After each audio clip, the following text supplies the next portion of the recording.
Hello students, আমরা class 10-এ fourth chapter অর্থাৎ অভিব্যক্তি এবং অভিযোজন সম্পর্কে আলোচনা করছিলাম। আমরা বিগত দুটো ভিডিওর মধ্যে মূলত অভিব্যক্তির ব্যাপারটা কিভাবে ঘটেছে এবং অভিব্যক্তির সাথে সম্পর্কিত বিভিন্ন প্রমাণ বা তথ্যগুলো আলোচনা করেছি। আজকে আমরা টোটালি আলোচনা করব অভিযোজন। দেখো, শুরুর দিনই আমি বলে দিয়েছিলাম যে অভিব্যক্তি এবং অভিযোজন ব্যাপারটা সম্পর্কিত। তো এই অভিযোজন ব্যাপারটা অ্যাকচুয়ালি কী জিনিস সেটা আমাদেরকে আগে জানতে হবে। তার আগে আমি বলে নিই, দেখো, আমাদের প্রত্যেকের মধ্যে শুধুমাত্র আমরা যারা জীব আছি, অ্যাকচুয়ালি জীব বলতে বিশেষ করে যারা প্রাণীরা, তাদের ক্ষেত্রে কিছু কিছু কিন্তু পিকুলিয়ার ক্যারেক্টার লক্ষ্য করা যায়। এখন প্রশ্ন হচ্ছে, এই আচরণ বা ক্যারেক্টারগুলো ঠিক কী, কাকে আমরা ঠিক অ্যাকচুয়ালি আচরণ বা বিহেভিয়ার বলবো। দেখো, পরিবেশের সঙ্গে পরিবেশের অ্যাকচুয়ালি কোনো উদ্দীপকের প্রভাবে, কোনো উদ্দীপক অথবা দেখা যেতে পারে অন্য কোনো জীবের ক্রিয়ার ফলে প্রাণীদের মধ্যে স্নায়ুতন্ত্রের ক্রিয়াধীন বা স্নায়ুতন্ত্রের নিয়ন্ত্রণাধীনে যে সমস্ত ক্রিয়াগুলো ঘটে থাকবে তাকেই আমরা এক কথায় বলে থাকবো আচরণ বা বিহেভিয়ার। তার মানে আচরণ বা বিহেভিয়ার ব্যাপারটা হলো অবশ্যই স্নায়ুতন্ত্র সম্পর্কিত বা স্নায়ুতন্ত্রের নিয়ন্ত্রণের মাধ্যমে সেই গোটা ব্যাপারটা হয়ে থাকে। ঠিক আছে? আচ্ছা, তো যে বায়োলজি তো একটা ব্রড বেসের জিনিস, এবং তাহলে বায়োলজির আবার যে পার্টে মূলত এই আচরণ নিয়ে আলোচনা করা হয় সেগুলোকে আমরা বলে থাকবো বিহেভিয়ার বায়োলজি, বা সেটাকে আমরা ইথোলজিও বলে থাকি, তো এই ইথোলজিটা আমরা পড়বো কিছুক্ষণ পরে। ইথোলজি সম্পর্কিত কেন বললাম সেই জিনিসটা আমি অলরেডি বলবো। তো এখন আমরা আসছি যে অভিযোজন ঠিক কি, অভিযোজন কাকে বলে, অভিযোজন কি হয়। দেখো, আমাদের প্রত্যেকের মধ্যেই দেখা যায় কিছু না কিছু বৈশিষ্ট্য, তাই না? একটা যদি হচ্ছে আমরা ক্যাকটাসের মধ্যে দেখি কিছু কিছু বৈশিষ্ট্য লক্ষ্য করা যায়, কোনো একটা মাছেদের ক্ষেত্রে একটা স্পেশাল কিছু বৈশিষ্ট্য লক্ষ্য করা যায়, পাখির ক্ষেত্রে এক এক ধরনের বৈশিষ্ট্য লক্ষ্য করা যায়। তাহলে এই বৈশিষ্ট্যগুলো কেন হয়েছে, কারণ কি হয়েছে, ওরা এক একটা পরিবেশে নিজেদেরকে মানিয়ে নিতে পেরেছে বা মানিয়ে নেওয়ার চেষ্টা করেছে। এভলিউশন ওদেরকে যেদিকে নিয়ে গেছে, ওরা সেইভাবে প্রকৃতিতে নিজেদেরকে মানিয়ে রাখার জন্য সচেষ্ট হয়েছে। তাই এটাই বলছে, প্রতিকূল পরিবেশে বা যে কোনো পরিবেশে মানিয়ে নেওয়ার জন্য বা খাপ খাইয়ে নেওয়ার জন্য কোনো জীবের মধ্যে যে যে ধরনের পরিবর্তনগুলো লক্ষ্য করা যায় এবং যা অবশ্যই স্থায়ী পরিবর্তন, তাদেরকে আমরা এক কথায় বলে থাকবো হচ্ছে অভিযোজন। অর্থাৎ কি হচ্ছে যে, না ধরো জলজ পরিবেশে অভিযোজনের জন্য রুই মাছের দেহাকৃতিটা অনেকটা কি হয়ে গেছে, মাকু আকৃতির। আবার এদিক থেকে আকাশে ওড়ার জন্য গোটা পায়রার ওজন হয়ে গেছে কি, খুব হালকা। তাহলে এগুলো হচ্ছে কিছু কিছু অভিযোজন। অর্থাৎ অভিযোজন মানে কিছুই না, কতগুলো বৈশিষ্ট্য যেগুলো জীবের মধ্যে লক্ষ্য করা যায়। সেটা হতে পারে শারীরবৃত্তীয়গতভাবে, সেটা হতে পারে গঠনগতভাবে, বা সেটা হতে পারে আচরণগতভাবে। ঠিক আছে? এই বিভিন্ন ধরনের অভিযোজন ধরনের হতে পারে। এই অভিযোজনের এছাড়াও অনেক ধরনের ভাগ রয়েছে, অভিসারী অভিযোজন, অপসারী অভিযোজন, সমান্তরাল অভিযোজন, এই অনেক ধরনের অভিযোজনের পার্ট রয়েছে। তো সেগুলো আমাদের সিলেবাসের মধ্যে যেহেতু নেই, আমি আপাতত সেগুলোকে ডিসকাস করছি না। তো দেখো, তোমাদের বইয়ের মধ্যে বইতে হচ্ছে 3 ধরনের অভিযোজনের কথা দেওয়া আছে পাঠ্য বইতে। একটা হচ্ছে অবশ্যই অঙ্গসংস্থানগত অভিযোজন, এবং একটা রয়েছে তোমার আচরণগত অভিযোজন, এবং আরেকটা রয়েছে তোমার শারীরবৃত্তীয়গত অভিযোজন। তো আমরা এক এক করে আসবো। প্রথমে আসি, দেখো, অঙ্গসংস্থানগত অভিযোজন কাকে বলে। অঙ্গসংস্থানগত মানে রিলেটেড টু বডি স্ট্রাকচার, তাই তো? অর্থাৎ প্রতিকূল পরিবেশে খাপ খাইয়ে নেওয়ার জন্য জীবদেহে যে সমস্ত স্থায়ী পরিবর্তন বা গঠনগত যে সমস্ত স্থায়ী পরিবর্তন লক্ষ্য করা যাবে, সেটাকে আমরা বলবো কি, অঙ্গসংস্থানগত বা গঠনগত অভিযোজন। ঠিক আছে? কি হলো না, প্রতিকূল পরিবেশে খাপ খাইয়ে নেওয়ার জন্য জীবদেহের মধ্যে গঠনগত যে সমস্ত পরিবর্তনগুলো দেখতে পাবো, সেটাকে আমরা বলবো অঙ্গসংস্থানগত পরিবর্তন। তো এই অঙ্গসংস্থানগত পরিবর্তনের মধ্যে প্রথম যে এক্সাম্পলটা বা প্রথম যার অভিযোজন তোমাদেরকে পড়তে হবে, সেটা দেখো, আমরা এই কম্পিউটার স্ক্রিনের মধ্যে অলরেডি অনেকক্ষণ ধরে চিত্রটা দেখতে পাচ্ছি, যেটা অবশ্যই একটা জেরোফাইটের চিত্র, তাই তো?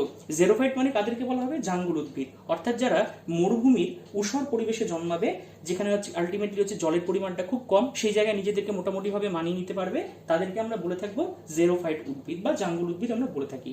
তো জাঙ্গল উদ্ভিদের মধ্যে ফণিমনসা, তারপর এদিক থেকে ধরো বা প্রিকলি পেয়ার, এছাড়া হচ্ছে সাগুয়ারো, এরকম অনেক ধরনের গাছ পড়ে। তো আমরা এখানে একটা টিপিক্যাল যে ক্যাকটাস জাতীয় উদ্ভিদ, তাদের যে বৈশিষ্ট্যটা ঠিক কি হয় আমরা জেনে নেব।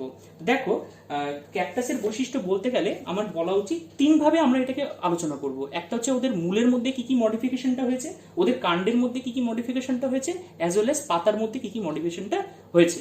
ঠিক আছে? মূলের ক্ষেত্রে যদি বলা যায়, প্রথমত কথা কি, এরা মরু অঞ্চলে জন্মায়। এবার মরু অঞ্চলে জন্মানোর জন্য আলটিমেটলি কি হচ্ছে, ওদের জলের চাহিদাটা বা জলটা মাটির অনেকটা গভীরে থাকে। এবার জলটা যেহেতু মাটির অনেকটা গভীরে থাকতে, তাই জন্য স্বাভাবিকভাবে মূলতন্ত্রটা কি হবে, সুগঠিত হবে, এবং যেটা মাটির অনেকটা দূর পর্যন্ত বিস্তৃত হয়ে আছে, এবং সেখান থেকে জলটাকে ওরা কালেক্ট করে নিতে পারবে। ঠিক আছে? অর্থাৎ এদের হচ্ছে মূলের জল শোষণ ক্ষমতা একদিকে খুব বেশি, কারণ এদের মূলের মধ্যে জল শোষণ করার জন্য বড় বড় কোষ গহ্বর বর্তমানে বর্ধমান থাকে, আর এছাড়া আমরা বলতে পারি এদের মূলটা মাটির অনেকটা গভীরে প্রবেশ করতে পারে। এটা হচ্ছে মূলের অ্যাডাপ্টেশনস। এবার ধরো কাণ্ডের অ্যাডাপ্টেশনস কি, দেখো এদের মূলত কাণ্ডটা হয়, এই যে দেখতেই পাচ্ছি এই ছবিটা আমরা দেখতে পাচ্ছি, আলটিমেটলি এটা কি না একটু সবুজ রঙের, এবং কি হচ্ছে কিছুটা চ্যাপ্টা এবং প্রসারিত অংশ। এই ধরনের যে হচ্ছে কাণ্ড, এটাকে আমরা বলে থাকবো মূলত ফাইলোক্ল্যাড বলে থাকবো। এবং এই ফাইলোক্ল্যাডটার মধ্যে যেহেতু আমরা গ্রিন দেখতে পাচ্ছি, তার মানে কি এটা ক্লোরোফিল কন্টেইন করে।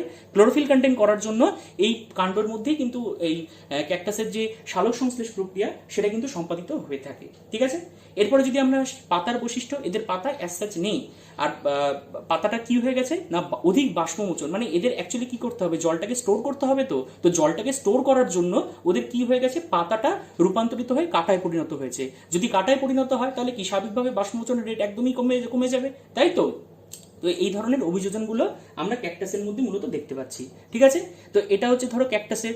এছাড়া যদি ওদের আরেকটা যদি অভিযোজন বলা যেতে পারে, দেখো some plants of the horizontal root system just below the surface, অর্থাৎ কি হয় এদের যে সারফেসের নিচে অনেকটা দূর পর্যন্ত রুটটা প্রবেশ করতে পারে। ঠিক আছে, আবার কারো ক্ষেত্রে হয় যে হচ্ছে তোমার ধরো স্টেম বলো, মানে তাদের কাণ্ড বলো বা পাতা বলো বা ফলের মধ্যেও কেউ হচ্ছে ওয়াটারটাকে স্টোর করে রাখতে পারে, তার জন্য তাদেরকে বলা হবে সাকুলেন্টস বলা হয়ে থাকে। ঠিক আছে, এছাড়া এদের সিডটা বা হচ্ছে এদিক থেকে ধরো যেটাকে আমরা বীজ বলবো, অনেকদিন ধরে ডরমেন্ট স্টেটে ইন দ্য সেন্স কি হবে, অনেকদিন ধরে সুপ্ত অবস্থায় থাকতে পারে। মানে যখন হচ্ছে এরা বৃষ্টি পাবে, ঠিক বৃষ্টি হওয়ার সাথে সাথেই এরা কুইকলি জার্মিনেট করে যেতে পারে। তো এই ধরনের নানা ফিচার্স আমরা মূলত এই ক্যাকটাসের ক্ষেত্রে দেখতে পাবো। ঠিক আছে, আচ্ছা নেক্সট আমরা অঙ্গসংস্থানগত বৈশিষ্ট্যের ভিত্তিতে পরের যেটাতে আসবো সেটা হচ্ছে সুইম ব্লাডার, বা এদিক থেকে হচ্ছে মাছের পটকার ভূমিকা। তোমাদের সিলেবাসের মধ্যে রয়েছে রুই মাছের পটকার, যেটা কিভাবে হচ্ছে এদের অ্যাকচুয়ালি জলের মধ্যে ভেসে থাকতে সাহায্য করে সেটা।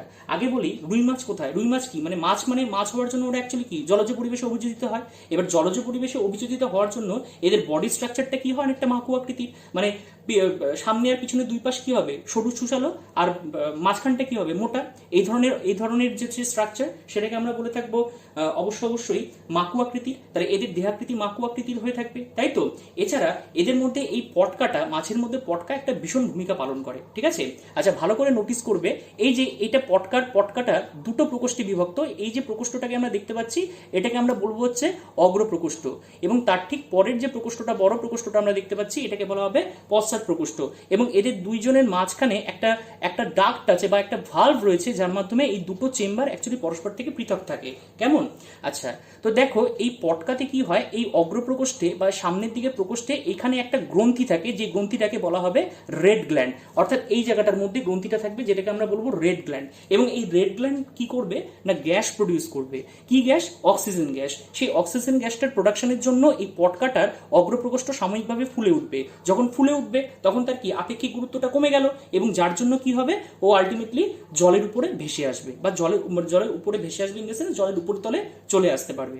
আবার কি হয় মোমেন্টারিলি যখন কি হবে এদের মধ্যবর্তী স্থানে কপাটিকাটা বা ভালভটা যখন খুলে যাবে, তখন এই অগ্রপ্রকোষ্ঠের যে গ্যাসটা এটা পশ্চাৎ প্রকোষ্ঠ শোষণ করে নেবে তার একটা রক্তজালকের মাধ্যমে, এবং যে রক্তজালকটার নাম হচ্ছে রেটিয়া মিরাবিলিয়া নামক রক্তজালকের মাধ্যমে এরা গ্যাসটা শোষণ করে নেবে, যার জন্য আলটিমেটলি কি হবে পটকাটা একসময় চুপসে যাবে, এবং চুপসে যাওয়ার জন্য মাছটা আবার তার অরিজিনাল পজিশন বা আগের অবস্থায় ফিরে আসবে। ঠিক আছে, তাহলে এটা হচ্ছে পটকার মূলত ভূমিকা, রুই মাছের পটকার ভূমিকা জলজ অভিযোজনের ক্ষেত্রে ঠিক কি, এটা কিন্তু ভীষণ ইম্পর্টেন্ট, তোমাদের পরীক্ষায় এটা আসতে পারে। ঠিক আছে, আচ্ছা নেক্সট আমরা যেটা আসবো সেটা হচ্ছে আরেকটা ইম্পর্টেন্ট তোমাদের অঙ্গসংস্থানগত হিসাবে, যেটা হচ্ছে পায়রার বায়ুথলির ভূমিকা।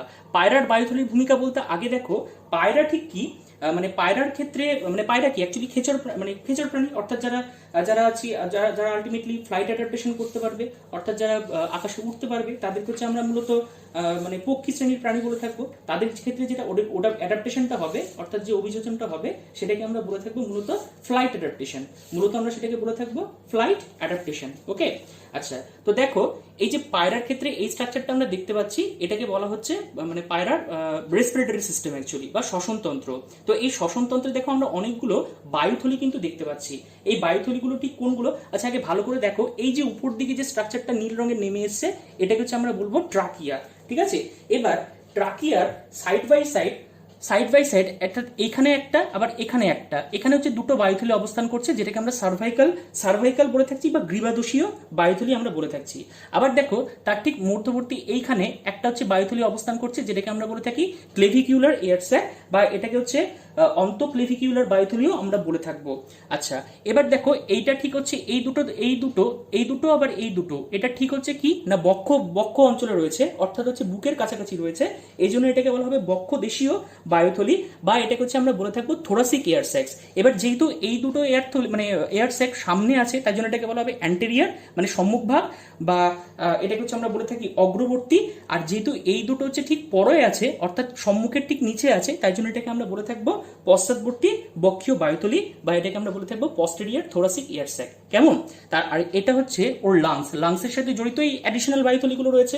আবার এদিকে দেখো নিচের দিকে দুটো বায়ুথলি রয়েছে, যেটাকে বলা হচ্ছে অ্যাবডোমিনাল, বা এটাকে আমরা উদরদেশীয় বায়ুথলিও বলতে পারি। ঠিক আছে, তো দেখো ফুসফুসের সাথে জড়িত এই যে এতগুলো বায়ুথলি, মানে মোট কটা, এখানে দেখো একটা, দুটা, তিনটা, চারটা, পাঁচটা, ছটা, সাতটা, আটটা, নটা, মোট নটা আমরা দেখতে পাচ্ছি। আবার আবার তোমার ইন জেনারেল এদের হচ্ছে চারটা অ্যাডিশনাল আরো বায়ুথলি উপস্থিত থাকে, আরো চারটা অ্যাডিশনাল বায়ুথলি উপস্থিত থাকে। তো এই যে বায়ুথলিগুলোর মাধ্যমে ওরা অ্যাকচুয়ালি করছেটা কি, করছেটা হচ্ছে তোমার ধরো এরা অ্যাডিশনাল যে হচ্ছে এয়ারটা বা অক্সিজেনটাকে এরা হচ্ছে নিজেদের মধ্যে সঞ্চয় করে রাখছে, অর্থাৎ এই বায়ুথলিগুলোর মধ্যে অক্সিজেন গ্যাসটা স্টোর থাকছে, এবং অক্সিজেন গ্যাসটা স্টোর থাকার দরুন কি হচ্ছে, ওদের যে মোমেন্টে ওড়ার সময় যখন অতিরিক্ত শক্তির প্রয়োজন হবে, সেই সময় কি অক্সিজেনটা ইভেনচুয়ালি খাবারটাকে জারিত করে ওদের কি করবে, এনার্জি প্রোডাকশনে সাহায্য করবে। আর অ্যাজ ওয়েল অ্যাজ এতগুলো বায়ুথলি থাকার জন্য স্বাভাবিকভাবে কি হয়, ওদের বডি ওয়েটটা হালকা হয়ে যাবে। ঠিক আছে, তাহলে এটা গেল হচ্ছে ওদের মূলত বায়ুথলির ভূমিকা, ভীষণভাবে ইম্পর্টেন্ট। আচ্ছা, এছাড়াও পায়রার ক্ষেত্রে অভিযোজন বা খেচর অভিযোজনগুলো কিন্তু নানা রকম ভাবে, আমরা জানি ওদের ডানা থাকে, তাই তো ডানার মাধ্যমে ডানা ঝাপটে ওরা ধীরে ধীরে উপরে উঠতে পারবে। আর ডানাটা যদি আমরা ঠিক দেখি, ওই ডানাটার কি হয়, উপরের দিকের যে প্রকোষ্ঠটা, সেই প্রকোষ্ঠ মানে উপরের দিকের যে পার্টটা সেটা একটু উত্তল প্রকৃতির হবে, আর নিচের দিকের যে পার্টটা সেটা একটু অবতল প্রকৃতির হবে। আবার উত্তল প্রকৃতির হওয়ার জন্য উপর দিক দিয়ে কি হচ্ছে, এয়ারটা হয়তো ঠিকঠাক মতো ভাবে ফোর্সফুলি পাস করতে পারবে, কিন্তু নিচের দিকে অর্থাৎ পরের দিকের যে প্রকোষ্ঠে যেটা থাকবে, সেখান দিয়ে হচ্ছে বায়ুটা ইভেনচুয়ালি ঠিকঠাক মতো ভাবে পাস করতে পারবে না, যার জন্য ওখানে এয়ারটা ধীরে ধীরে বাড়তে থাকবে এবং আলটিমেটলি ঊর্ধ্বমুখে প্রেশার ক্রিয়েট করবে, যার ফলে ডানা ঝাপটে উপরের দিকে উঠে যাবে। ঠিক আছে, অর্থাৎ বার্নৌলির প্রিন্সিপালটা এক্ষেত্রে খাটে। আর এছাড়াও তুমি যদি দেখো একটা পায়রার ক্ষেত্রে আরো অনেক ধরনের মডিফিকেশনস গুলো রয়েছে অবশ্যই। দেখো এই যে এটা দেখতে পাচ্ছ, এটা হচ্ছে পায়রার অ্যাকচুয়ালি হচ্ছে চোখের বৈশিষ্ট্য। তো চোখে দেখো আমরা হিউম্যান আইটা সম্পর্কে পড়েছিলাম, এদের চোখের মধ্যে দেখো একটা কম আকৃতির বা চিরুনি আকৃতির বিশেষ ধরনের সংগঠন আমরা দেখতে পাচ্ছি, এটাকে আমরা বলি পেকটিন বা পেকটিন অকিউলাই বলে থাকি। এর মারফত কি হবে, ও দূরের যে কোনো দৃষ্টি বা দূরের যে কোনো জিনিস, বা ধরো হয়তো দানাশস্য পড়ে আছে, সেটাকে কিন্তু ও ইজিলি দেখতে পাবে। ঠিক আছে, এছাড়া পায়রার যে ওভারঅল অন্তঃকঙ্কালটা হয়, অন্তঃকঙ্কাল ইন দ্য সেন্স হচ্ছে ওদের যে এন্ডোস্কেলেটনটা, যেটা বোনস দিয়ে যেটা তৈরি হবে, সেটা কিন্তু যথেষ্ট পরিমাণে নিউম্যাটিক এবং হালকা হবে। আমরা যদি একটা ম্যামালস অর্থাৎ স্তন্যপায়ী বোনসের সাথে একটা যদি পায়রার বা বার্ডের যদি বোনকে আমরা কম্পেয়ার করি, তাহলে আমরা দেখতে পাবো সেই বার্ডের বোনসটা কিন্তু যথেষ্ট পরিমাণে হালকা হয়ে থাকে। ঠিক আছে, আবার এদিক থেকে ধর হচ্ছে ওদের আমরা পড়েছি যে পালকের উপস্থিতি, বর্তমানে ওদের রেমিজেস আর রেট্রিসেস পালক থাকে, যার মারফত ওরা উঠতে পারবে এবং অ্যাজ ওয়েল অ্যাজ ওড়ার সময় দিক পরিবর্তন করতে পারবে। তো এই নানা ধরনের মডিফিকেশনস বা অ্যাডাপ্টেশনস গুলো কিন্তু পায়রার খেচর অভিযোজনের ক্ষেত্রে আমরা দেখতে পাবো। ঠিক আছে, তাহলে এটাও পড়বে তোমাদের ক্ষেত্রে ভীষণভাবে ইম্পর্টেন্ট। তাহলে এই তিনটা গেল আমাদের অঙ্গ সংস্থানগত অভিযোজন। তাহলে অঙ্গ সংস্থানগত অভিযোজন আমরা কি পড়লাম, যে গঠনগত যে সমস্ত মডিফিকেশনস গুলো জীবদের ক্ষেত্রে লক্ষ্য করা সেটাকে অঙ্গ সংস্থানগত পরিবর্তন বলে থাকলাম। এবং তার মধ্যে আমাদের আলটিমেটলি পড়লো কি, তিনটা পড়লো। একটা ক্যাটাগরি পড়লো কি ক্যাকটাসের, একটা পড়লো হচ্ছে তোমার মাছের ক্ষেত্রে, এবং আরেকটা পড়লো সেটা হচ্ছে পায়রার ক্ষেত্রে অভিযোজনগতগুলো বৈশিষ্ট্য কি কি। এরপরে আমরা যেটা আসবো সেটা হচ্ছে শারীরবৃত্তিগতভাবে পরিবর্তন। শারীরবৃত্তিগতভাবে পরিবর্তনের মধ্যে তোমাদের যেটা রয়েছে, একটা সুন্দরী গাছের অভিযোজন, আর একটা রয়েছে হচ্ছে তোমার উটের অতিরিক্ত জল শোষণের জন্য অভিযোজন। ঠিক আছে, আচ্ছা এবারে আমরা আসবো যে সুন্দরী গাছের কি কি অভিযোজন দেখতে পাই। আচ্ছা, পায়রার ক্ষেত্রে একটা কথা বলে দিই, পায়রার ক্ষেত্রে ডাইজেস্টিভ সিস্টেমটাও কিন্তু তুলনামূলকভাবে একটু অন্য ধরনের, মানে ম্যামালসের তুলনায়। ওদের হচ্ছে অ্যাকচুয়ালি পাকস্থলী থাকে না, ওদের হচ্ছে আবার পিত্তাশয় থাকছে না, আবার ওদের ধরো তুমি যদি রেচনতন্ত্র বলো তাহলে সেখানে মূত্রাশয় থাকে না, আবার জননতন্ত্র একটা মাত্র ডিম্বাশয় ও ডিম্বনালী দ্বারা গঠিত হয়, যার জন্য গোটাটার মাধ্যমে কি হচ্ছে বডি ওয়েটটা হালকা হয়ে যায়, যার ফলে ওরা ইজিলি যাতে বাতাসে ভেসে থাকতে পারে সেই অ্যাডাপ্টেশনটা কিন্তু বার্ডসের ক্ষেত্রে লক্ষ্য করা যায়। ঠিক আছে, এটা হচ্ছে পায়রার সিম্পল ডাইজেস্টিভ সিস্টেমের অংশ। আচ্ছা, নেক্সট আমরা চলে যাচ্ছি সুন্দরী গাছের ক্ষেত্রে। সুন্দরী গাছের ক্ষেত্রে অ্যাডাপ্টেশন, তার আগে বলে রাখি শারীরবৃত্তীয় বা ফিজিওলজিক্যাল অ্যাডাপ্টেশনস কাকে বলবে? ধরো প্রতিকূল পরিবেশে খাপ খাইয়ে নেওয়ার জন্য জীবেদের মধ্যে যে ধরনের মডিফিকেশনস গুলো লক্ষ্য করা যাবে বা শারীরবৃত্তীয়গতভাবে যে ধরনের পরিবর্তনগুলো আমরা দেখতে পাবো সেটাকে আমরা বলে থাকবো শারীরবৃত্তীয় অভিযোজন। তো তোমাদের সিলেবাসের মধ্যে রয়েছে সুন্দরী গাছের লবণ সহনের জন্য কি কি অভিযোজনগত বৈশিষ্ট্য দেখা যায়। দেখো, এটা হচ্ছে আমরা মূলত একটা হ্যালোফাইটস দেখতে পাচ্ছি, সুন্দরী গাছ আমরা ধরো দেখতে পাচ্ছি, এবং তার চারিদিকে অসংখ্য কিরকম খোঁচা স্ট্রাকচার লক্ষ্য করা যাচ্ছে। তোমরা হয়তো ছোটবেলা থেকেই পড়ে এসছো, এই খোঁচা স্ট্রাকচারগুলো আর কিছুই না, এদেরকে আমরা শ্বাসমূল বলে থাকি। আচ্ছা, অ্যাকচুয়ালি কি হয়, সুন্দরী গাছ কোথায় জন্মায় না সুন্দরবনের ভিজে কর্দমাক্ত লবণাক্ত মাটিতে জন্মাচ্ছে, এবং যেখানে জলের মধ্যে লবণের পরিমাণটা অত্যন্ত পরিমাণে বেশি, এই জন্য এরা ওই পরিবেশে সাস্টেন করছে। তাই জন্য এই সমস্ত উদ্ভিদদেরকে আমরা লবণাম্ব উদ্ভিদ বা হ্যালোফাইটস উদ্ভিদ বলে থাকি। এবার এই হ্যালোফাইটস উদ্ভিদের ক্ষেত্রে যে সমস্ত মানে লবণটাকে কি করে রিডিউস করতে পারবে, কিভাবে সেটাকে কাটিয়ে উঠতে পারবে, সেই জিনিসটা অভিযোজন এদের হয়েছে। তো তার মারফত প্রথম যেটা বৈশিষ্ট্য সেটা হচ্ছে অবশ্যই এদের মূলের বৈশিষ্ট্য, এবং মূলের মধ্যে যেটা রয়েছে শ্বাসমূল এবং অধিমূলের উপস্থিতি। শ্বাসমূল কি বলে? শ্বাসমূল দেখো যে আমরা জানি সুন্দরী গাছের মূল মাটির গভীরে খুব একটা বেশি প্রবেশ করবে না, মাটির অল্প নিচে বিস্তৃত থাকে, আবার লবণাক্ত মাটিতে অক্সিজেনের সরবরাহ খুব কম থাকে, যার জন্য কি হয় সুন্দরী গাছের মূলটা কিছুদিনের মধ্যে বা কিছু শাখা প্রশাখা মূল অভিকর্ষের বিপরীত দিকে মাটির উপরে এইভাবে হচ্ছে উঠে আসে। ঠিক আছে, এই সমস্ত মূলগুলোকে আমরা বলে থাকবো মূলত শ্বাসমূল বা নিউম্যাটাফোর, এবং এদের ঠিক ছিদ্রে মানে এদের ঠিক অগ্রভাগে বেশ কিছু ছিদ্রের উপস্থিতি বর্তমান থাকে, যেগুলোকে আমরা বলে থাকবো যে শ্বাসছিদ্র বা নিউ ম্যাথড। শ্বাসছিদ্র বা আমরা এটাকে বলে থাকবো নিউ ম্যাথড। তাহলে নিউম্যাটাফোর এবং নিউ ম্যাথড এটা কিন্তু ভীষণভাবে গুরুত্বপূর্ণ। তো এরপরে যেটা রয়েছে সেটা ধরো হচ্ছে ওদের অবশ্যই অধিমূল। এদের কি হয়েছে যে মূলটাকে তো সাপোর্ট দিতে হবে, এই জন্য কি হয় এদের কাণ্ডের গুড়ির নিচ থেকে কতগুলো মূল স্তম্ভের মতো নিচের দিকে প্রবেশ করে যায়, যেটাকে আমরা বলবো অধিমূল। মনে রাখবে ঠেসমূল আর অধিমূল কিন্তু এক জিনিস নয়। ঠেসমূল মানে হচ্ছে কি হয়, কেয়া গাছের ক্ষেত্রে লক্ষ্য করা যায়। কেয়া গাছের ক্ষেত্রে ধরো কাণ্ডটা অনেকটা হেলে যাবে এবং তির্যকভাবে কিছু মূল কাণ্ড থেকে উৎপন্ন হয়ে সোজা মাটির মধ্যে প্রবেশ করবে, সেটাকে আমরা বলে থাকবো ঠেসমূল বলে থাকবো। আর অধিমূলটা নিচ বরাবর নিচ থেকে হচ্ছে প্রবেশ করে আলটিমেটলি ঢুকে যাবে। কেমন? আচ্ছা, আবার ধরো এদের মূলের মধ্যে না বেশ কিছু বৈশিষ্ট্য লক্ষ্য করা যায়, যেমন ধরো এদের মূল মানে হচ্ছে জলটাকে পরিশ্রুত করতে পারে। জল পরিশ্রুত করার মাধ্যমে যে অতিরিক্ত লবণ, সেই অতিরিক্ত লবণটা এরা ত্যাগ করতে পারে।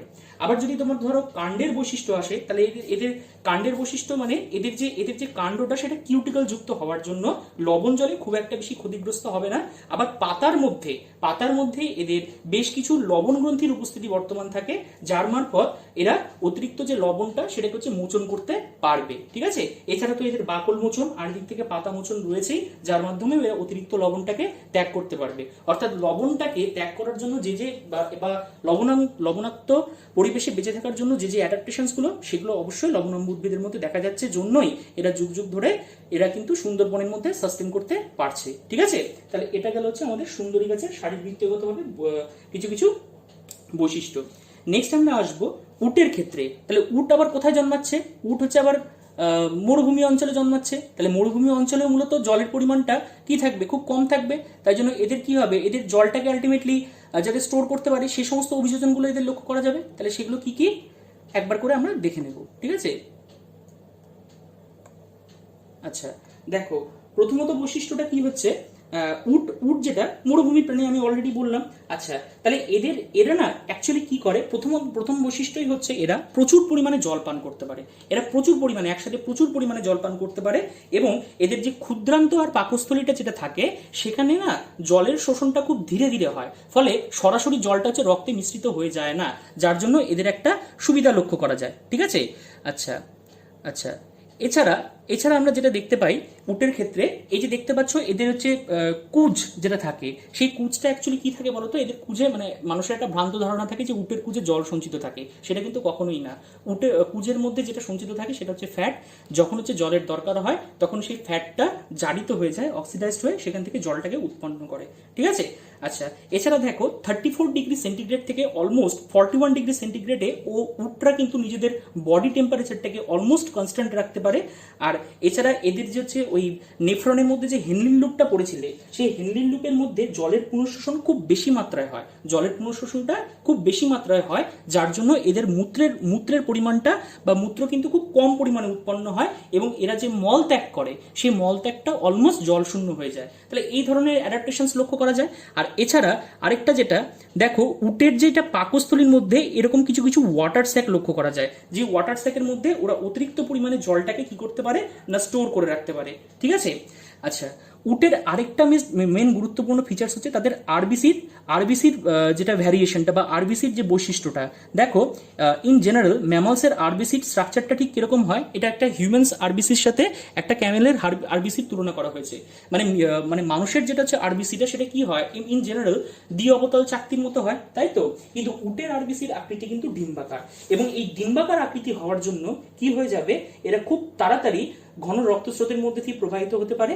আবার ধরো উট যখন অতিরিক্ত পরিমাণে জল পান করবে তখন প্রায় এই যে লোহিত রক্ত কণিকা বা আরবিসি গুলো প্রায় 240% প্রসারিত হতে পারবে, 240% প্রসারিত হতে পারবে, যেখানে হিউম্যানস বা অন্যান্য অ্যানিমালসের যে আরবিসি গুলো সেগুলো প্রায় হচ্ছে 150%। তার মানে এদের যে জল ধারণ করার ক্ষমতা মানে এই আরবিসির ক্ষেত্রে সেটাও যথেষ্ট বেশি, মানে অতিরিক্ত পরিমাণে চাপে এরা কিন্তু সহজে বিশ্লিষ্ট হয়ে যায় না বা বিদীর্ণ হয়ে যায় না। এটা একটা খুব গুরুত্বপূর্ণ প্রসেস।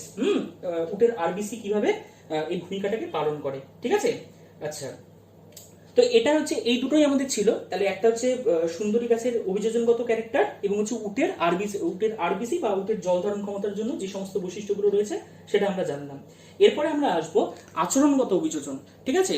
আচরণগত অভিযোজন বলতে অর্থাৎ প্রতিকূল পরিবেশে, সেই একই সংজ্ঞা, প্রতিকূল পরিবেশে টিকে থাকার জন্য বা নিজেদের অস্তিত্বটাকে বজায় রাখার জন্য জীবদের মধ্যে আচরণগত যে সমস্ত পরিবর্তন লক্ষ্য করা যায় সেটাকে আমরা বলে থাকবো আচরণগত বৈশিষ্ট্য বা আচরণগত অভিযোজন। আমরা এটাকে হচ্ছে বলে থাকবো, বা এটাকে আমরা বিহেভিয়ারাল অ্যাডাপ্টেশনও বলে থাকি। ওই যে তোমাদেরকে আচরণ ব্যাপারটা আগেই আমি বলে নিলাম এই জন্যই, যে আচরণ জিনিসটা কি। আচরণ জিনিসটা কিছুই না, যে কিছু কিছু বহিস্থ বা আভ্যন্তরীণ উদ্দীপক, বা আমরা বলতে পারি যে হচ্ছে কোনো প্রাণীর প্রভাবে স্নায়ুতন্ত্রের নিয়ন্ত্রণাধীন যে সমস্ত পরিবর্তনগুলো আমরা দেখতে পাবো সেটাকেই এক কথায় বলে থাকবো যেটা তোমাদের এই আচরণ। হ্যাঁ, এবং আচরণ সংক্রান্ত যে বিদ্যা সেই বিদ্যাটাকে আমরা বলে থাকবো কি না তোমার ইথোলজি। আচরণ সংক্রান্ত যে বিদ্যা সেটা হচ্ছে আমরা নাম দিয়েছি ইথোলজি। আচ্ছা, এরপরে এই আচরণ বিদ্যার মধ্যে তোমাদের যে দুটো রয়েছে, একটা হচ্ছে শিম্পাঞ্জির বিহেভিয়ার্স, আর একটা যেটা রয়েছে সেটা হচ্ছে তোমাদের মৌমাছির নাচ বা বিয়ের ডান্স। দেখো, শিম্পাঞ্জির অ্যাডাপ্টেশনস গুলো ঠিক কি কিভাবে হয়। শিম্পাঞ্জি মানে খুবই ইন্টারেস্টিং একটা প্রাণী, মূলত জেন গুডাল বন্য শিম্পাঞ্জিদের আচরণ নিয়ে মানে তিনি গবেষণা করেছিলেন, এবং নানা ধরনের ক্যারেক্টার মানে নানা ধরনের অ্যাডাপটিভ ফিচার্স গুলো কিন্তু তিনি ধীরে ধীরে এক্সপ্লেন করেছিলেন। যেমন ধরো, কিছু কিছু শিম্পাঞ্জি এমন রয়েছে যারা কাঠ দিয়ে হাতুড়ির মতো বাদামের খোলাটাকে হচ্ছে ছাড়াতে পারে।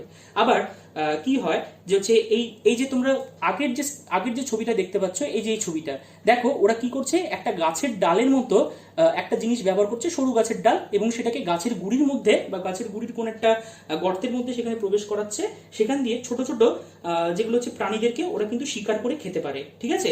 আবার ধরো, কিছু কিছু শিম্পাঞ্জি এমন রয়েছে যারা কিন্তু মানুষের মতো গালে হাত দিয়ে চিন্তা ভাবনা করতে পারে। আবার কিছু কিছু শিম্পাঞ্জি ধরো হচ্ছে কোনো পরজীবী তারা আক্রান্ত হলে তারা কিন্তু নির্দিষ্ট ঔষধি গাছের সন্ধান পেয়ে সেখান থেকে তাদের গাছের পাতা খেয়ে সেটাকে ওষুধের মতো ব্যবহার করতে পারে। আবার কিছু কিছু শিম্পাঞ্জিদের ক্ষেত্রে যেটা সবচেয়ে গুরুত্বপূর্ণ, ওরা কিন্তু এক ঝাঁক থাকে, ওরা একসাথে অনেকজন হচ্ছে থাকে, ঠিক আছে। যার জন্য যে কারোর বিপদে বা হচ্ছে ধরো কোনো শিকারের দ্বারা যদি হচ্ছে ওরা মানে কোনো শিকারির দ্বারা যদি ওরা অ্যাটাক হয়, মানে হচ্ছে শিকার বলতে হচ্ছে এক্ষেত্রে তোমার লায়ন্স বা অন্য কোনো প্রাণীরা হতে পারে যারা ওদেরকে অ্যাটাক করতে চাইবে, তাদের হাত থেকে নিজেদেরকে রক্ষা করতে পারে বা অন্যদেরকে অ্যালার্ট করে দেয়। এছাড়া ধরো শিম্পাঞ্জিদের ক্ষেত্রে যেটা মাতৃস্নেহের উপস্থিতি লক্ষ্য করা যায়, অর্থাৎ মাতৃস্নেহ বলতে ধরো প্যারেন্টাল কেয়ার যেটাকে বলা হয়, এই প্যারেন্টাল কেয়ার অ্যাকচুয়ালি সমস্ত প্রাণীদের ক্ষেত্রেই লক্ষ্য করা যায়, শিম্পাঞ্জিদের ক্ষেত্রেও সেটা বেশি, ঠিক আছে।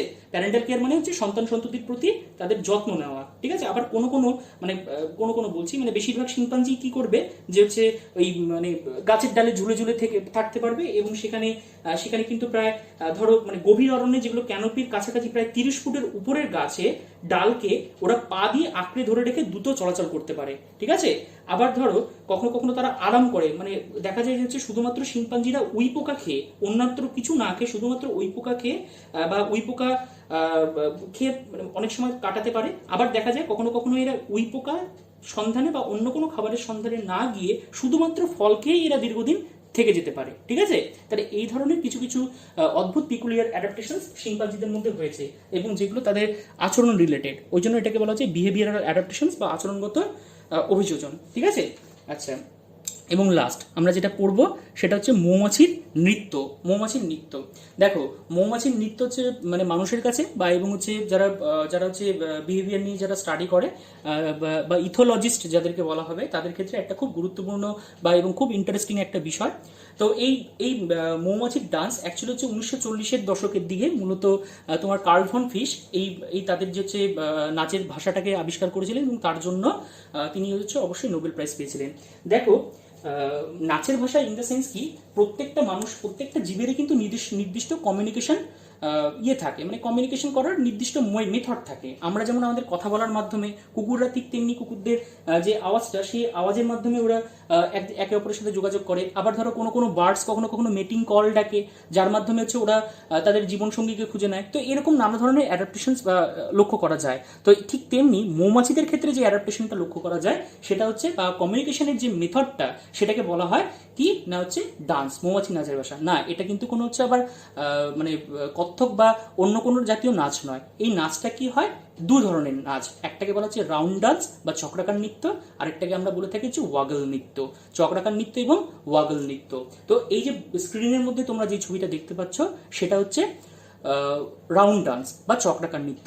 কখন মৌমাছিরা চক্রাকার নৃত্য পরিবেশন করে, যখন মনে করো ওরা ওরা হচ্ছে কি পেলো যে হচ্ছে খাবারের সন্ধান পেলো এবং বাকিদেরকে সেটা ইনফর্ম করতে গেল, এবং দেখা যাচ্ছে যে খাবারের যে লোকেশনটা সেটা হচ্ছে অলমোস্ট তোমার ধরো প্রায় 50 মানে বি হাইট থেকে অর্থাৎ মৌচাক থেকে প্রায় ধরো হচ্ছে 100 মিটারের মধ্যে। তাহলে 100 মিটারের মধ্যে যদি ওরা হয় তাহলে বেসিক্যালি ওরা কিন্তু রাউন্ড ডান্স পারফর্ম করবে। কিরকম, ওরা মৌচাকের সামনে সম্মুখভাগে এসে কি করবে, দেখো এই যে মৌমাছিটা, এবার মৌমাছিটা ঠিক এরকমভাবে ঘুরে আবার এখান থেকে এসে ঠিক এই অনুসারে আবার এইভাবে যাবে, আবার এইভাবে এসে এইভাবে করে যাবে। অর্থাৎ এই ধরনের যে হচ্ছে মোডটা, এটা কি হচ্ছে প্রায় চক্রাকারের মতো বা গোলকের মতো, এই জন্য এটাকে চক্রাকার নৃত্য বা রাউন্ড ডান্স বলা হচ্ছে। তবে এই রাউন্ড ডান্সের মারফত কিন্তু মৌমাছিরা কখনোই তাদের ঠিক এক্স্যাক্ট কোন লোকেশনে খাবারটা রয়েছে সেটা কিন্তু তারা জানাতে পারে না। অর্থাৎ এটা কিন্তু ডাইরেকশনাল নয়। ডাইরেকশনাল ঠিক কোনটা, ডাইরেকশনাল জানানোর জন্য বা 100 মিটারের যাতে যদি দূরে খাবারটা থাকে সেটাকে পরিদর্শন করার জন্য বা সেটাকে খোঁজার জন্য শ্রমিক মৌমাছিরা যে ধরনের নৃত্য পরিবেশন করে সেটাকে বলা হচ্ছে ওয়াগল ডান্স। এই যে চিত্রটা দেখতে পাচ্ছ এটা কিন্তু ওয়াগল ডান্সের একটা চিত্র। দেখো ওয়াগল ডান্স মানে কি হয়, এই যে দেখতে পাচ্ছ এই অংশটা যে হলুদ কালো দিয়ে যেটা স্ট্রাইপ করে দেখানো রয়েছে সেটাকে বলা হচ্ছে অ্যাকচুয়ালি তোমাদের ওদের মানে মৌমাছিদের অ্যাবডোমেন বলা হয়। অ্যাবডোমেন, ওরা কি করে এই যে অ্যাবডোমেনটাকে এরকম ভাবে হচ্ছে নাচাতে থাকে, এরকম ভাবে কন্টিনিউয়াসলি ওরা নাচাতে থাকে, নাচাতে ওরা আলটিমেটলি এই নৃত্যটা বা এই ধরনের হচ্ছে রাউন্ডটা ওরা করতে থাকে। কেমন ভাবে, ধরো মৌমাছিটা এখান থেকে হচ্ছে ধরো যাত্রা শুরু করলো, তাহলে এখান থেকে যাত্রা শুরু করে এসে এইভাবে হচ্ছে নাচালো, আবার গিয়ে কি করলো ধরো হচ্ছে এইদিকে গেল, আবার একটা সাইডে কি হলো এদিক থেকে এরকম নাচলো। তাহলে দেখো এই ধরনের নৃত্যটা অনেকটা দেখতে ইংরাজি অক্ষর আটের মতো লাগে। এই জন্য এটাকে হচ্ছে আমরা বলে থাকবো কি ওয়াগল ডান্স বা 8 অক্ষরের মতো নৃত্য, ঠিক আছে। ওয়াগল কেন বলা হচ্ছে, এই অবস্থায় ওদের অ্যাবডোমেনটাকে রীতিমতো হচ্ছে নাচাতে থাকবে, অর্থাৎ দুলাতে থাকবে, দুলিয়ে ওরা ডান্সটা পরিদর্শন করে, এই জন্য এটাকে ওয়াগল নৃত্য বলা হয়ে থাকে। তো এখানে দেখো একটা টিপিক্যাল স্ট্রাকচার আমি দিয়েছি। আচ্ছা ফরগেট অ্যাবাউট, আমি এটাকে বুঝাচ্ছি। দেখো কি হয়েছে, মনে করো যদি হচ্ছে, আচ্ছা একবার এটাকেই আমরা দেখে নিই, এই স্ট্রাকচারটাকে দেখে নিই। দেখো এখানে কি রয়েছে, এটা হাইট, এটা হাইট মানে হচ্ছে মৌচাক, আর এখানে ওদের ডান্সটাকে দেওয়া হয়েছে, এখানে দেখা হচ্ছে তোমার সানের পজিশনটা। দেখো এই যে ডান্সটা, অর্থাৎ দেখা গেল ওরা একটা নির্দিষ্ট ওয়েতে যাত্রা করে দেখা গেল হাইট থেকে একদম সোজা এভাবে নড়ছে, মানে একটা নির্দিষ্ট ওয়েকে বা সোজাসুজি যদি হচ্ছে যায়, মানে ওয়াগেল নৃত্যটা করতে করতে যদি হচ্ছে ওরা একদম সোজাভাবে চলে যায়, তখন আমাকে বুঝতে হবে যে সানের ডাইরেকশনের দিকে বা সাধারণত হরাইজন মানে উপরের দিকে আর কি ফুড সোর্সটা রয়েছে বা নেকটারটা ওদেরকে প্রাপ্ত হবে। আবার পরবর্তীতে যদি দেখা যায় ঠিক এই যে এই স্ট্রাকচারটাতে আমরা যেটা দেখলাম কি হয়েছে না, দেখো মানে এরা এরা একদম সোজাসুজি ভাবে, দেখো এরকম হতে পারে যে ওরা নেচে নেচে এরকম নেচে নেচে অ্যাবডোমেনটাকে নাচাতে নাচাতে এরকম সোজা উঠলো, এরকম হতে পারে। আবার তা না হয়ে দেখা যাচ্ছে কখনো ওয়াগলিং করতে করতে ওরা একটা নির্দিষ্ট কোণ করে গেল, তার মানে কি হয়েছে একটা নির্দিষ্ট কোণে কোণে আর কি খাবারটা রয়েছে, মানে সেটা হতে পারে 50 ডিগ্রি অ্যাঙ্গেল বা 60 ডিগ্রি অ্যাঙ্গেলে, যেই ডাইরেকশনে ওরা ওরা যাবে সেই দিকে আর কি হচ্ছে খাদ্যের সন্ধানটা বা খাবারের উৎসটা কিন্তু সেই জায়গায় রয়েছে। কেমন? তো এরকম নানাভাবে কিন্তু মৌমাছি নিজেদেরকে মানে নিজেদের মধ্যে কমিউনিকেশন করে থাকে। এবং এই যে ডান্সটা দেখতে পাচ্ছ, এরা অবশ্যই স্কাউট মৌমাছি বা সাধারণত কর্মী মৌমাছিরাই পরিদর্শন করে থাকবে বা প্রদর্শন করে থাকবে। ঠিক আছে, তাহলে এই গেল হচ্ছে মোটামুটি আমাদের অ্যাডাপ্টেশন রিলেটেড। অ্যাডাপ্টেশনটা তোমরা ক্লাস 12-এ যখন উঠবে তখন আরও এগুলোকে ডিটেলসে জানতে পারবে। এবং অ্যাডাপ্টেশন মনে রাখবে, বায়োলজি কিন্তু one of the most interesting ব্যাপার, মানে কিভাবে একটা প্রাণী নিজেদেরকে প্রতিকূল পরিবেশের সাথে নিজেদেরকে স্ট্রাগল করতে করতে তাদের এক্সিস্টেন্সটাকে বজায় রাখলো। এবং এই কালক্রমে যখন অভিযোজনের মাধ্যমে ধীরে ধীরে তাদের মধ্যে বিশেষ কিছু ফিচার্স আসে, সেই ফিচার্সগুলোই তাদের মধ্যে জেনারেশন টু জেনারেশন সেগুলো স্টেবল ঘটতে থাকে এবং আলটিমেটলি দেখা যায় একটা প্রজাতি থেকে আবার নতুন করে একটা প্রজাতির সৃষ্টি হয়ে যায়। অর্থাৎ এভলিউশনটা কিন্তু এইভাবেই ঠিক চলে এসছে, মানে এভলিউশনটা অনেকটা এই সমস্ত আচরণের উপরে ভিত্তি করে বা এই সমস্ত অভিযোজনের উপরে ভিত্তি করে এসছে। তাহলে আমরা সেই পরিশেষে এই কথা বলতেই পারি যে অভিব্যক্তি এবং অভিযোজন এই ব্যাপার দুটো কিন্তু পরস্পরের সাথে সম্পর্কযুক্ত। কেমন? আশা করি তোমাদের ভিডিওটা ভালো লাগলো। যদি হচ্ছে বুঝতে গিয়ে কোথাও সমস্যা হয় তাহলে তখন অবশ্যই আমাকে সেটা হচ্ছে ফোনের মারফত হোক বা যেভাবেই হোক তোমরা আমার সাথে যোগাযোগ করে নেবে। কেমন?